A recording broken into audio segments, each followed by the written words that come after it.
Hey respiratory therapy students, today let's do another episode of Name That Disease Process. So what do all of these terms have in common? And this is one of the things you need to pay attention when you're testing, because when certain terms are used, it leads you down the path to choosing the right disorder or disease process. So let's just look at all of our terms comprehensively. We have the acronym RIPE, Airborne Infection Isolation Room, the Man-2 Skin Test, the acronym PPD, the word quantiferon, the acronym AFB, and then the words Zeal-Nielsen. So let me just tell you right now, all of these, what they have in common is tuberculosis. Okay, so let me just kind of start here. So tuberculosis is an airborne infection. A person inhales the Mycobacterium tuberculosis, that's the bacilli, okay? Gets into the lungs.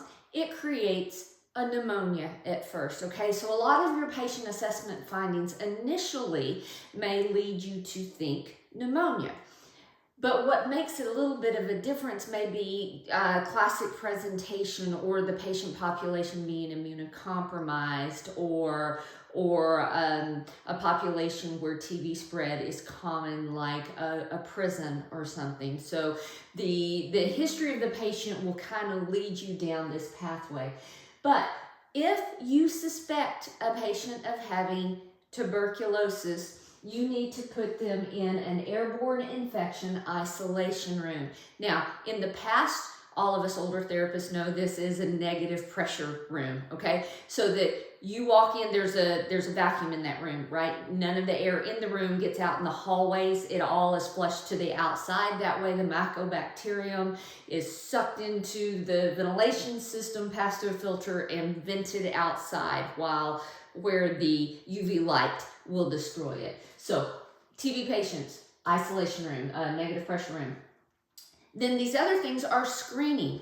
If you think you have a person that may have TB, you can screen for it. So tuberculosis, Mycobacterium tuberculosis, is an acid-fast bacillus. What that means is its outer coat is waxy, and when you put the Zeal-Nielsen, that's the type of stain, that waxy coat absorbs that stain and it shows up as bright red. Okay, another thing that may be useful for screening is something called the Man-2 Skin Test, okay? And that's where they inject just a little bit of something called purified protein derivative up underneath the skin. If a person has been exposed to TB and their body has the antibodies, it will produce something called an induration. It'll just kind of swell up underneath the surface of the skin. If that induration is greater than 10 millimeters, that's positive for the skin test. And that means they have been exposed and they may have TB. But it doesn't diagnose us, okay? AFB, the acid-fast bacillus stain, and the purified protein derivative skin test do not diagnose tuberculosis. What diagnoses it is something called the quantiferon TB Gold test, okay?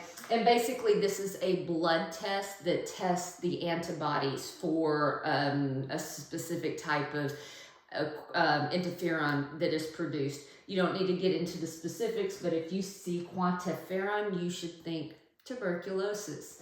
Okay, and then we come back to this acronym RIPE. These are the antibiotics specific for tuberculosis, okay? So we call these anti-tubercle medications, okay? The R stands for rifampin. The I stands for isoniazid. The P stands for pyrazinamide. And the E stands for ethambutol. I don't know if I said any of those right, but if you say it with confidence, nobody knows, right? Okay, so just remember, RIPE, that's the acronym for your anti-tubercle drugs. So everything here leads you down the pathway of tuberculosis. I hope these have helped. See you soon.